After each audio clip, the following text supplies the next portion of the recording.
So now that battery will deliver to you what you desire of it, but guess what? It eventually will die.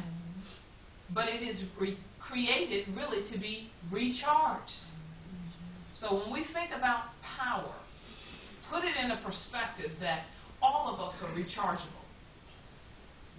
And that's what we're constantly seeking. We don't want to live a life with we have one-time use. We didn't marry to get one-time use. We married that we might be what? Rechargeable. We deplete our relationships, and we don't know how to power them up. Some of the ways we power them up is we think that let's go find an outside source because the battery itself cannot recharge itself. It must have a source greater than itself to give it power. So we go out, you see my plug? You see my charger? And we're looking for those things in our lives that we can what? Plug into that will empower us to just make it another day, to make it another hour, to have some joy in our lives. So today, ladies, this weekend, you have helped us understand who and what we are. We are power centers. There will be power centers around the world, not so much in the sense that a woman act now, but they're coming because guess what? They're creating devices that will need to be powered up. Things called electric cars, cell phones. You see power centers now when you walk through airports. No longer are you hunting for a plug because they're starting to create things that need to be recharged. Rather than what? One-time uses. We're calling ourselves expanding and being mindful of our world, our global system. So let's not deplete our resources. So if you're going to build a new electronic item, whether it's a car, whether it's a phone, build with a mindset that you have a system that can recharge your system and not have to use things once and then discard them. So when we think about this word power, it charges up. It is a source that's far greater than the thing it is charging.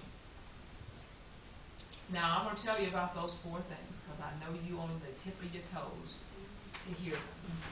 When we think about power, our discussion with Coach, he says people are looking for power. They're looking for something they can plug into. So let's talk about what gives people power. The first thing on the list is honor.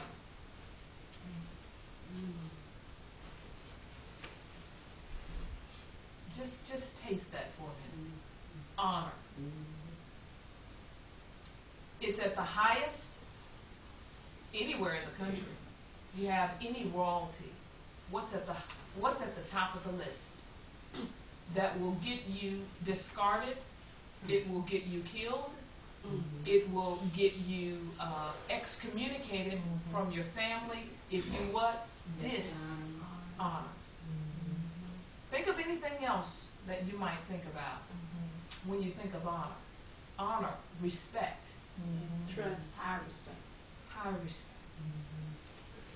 So when we think about Woman Act Now, we think about our power centers. How are we going to create an environment where a woman feels honored and respected? Did you feel honored this weekend? Yes. Many of you use those words. Yes. I am honored. What does that mean, though? That means that someone has thought about me. Someone has respected me, engaged me. Seen something I didn't see. Feeling valued. Somebody may have thought of me more highly than I thought of myself. Honor.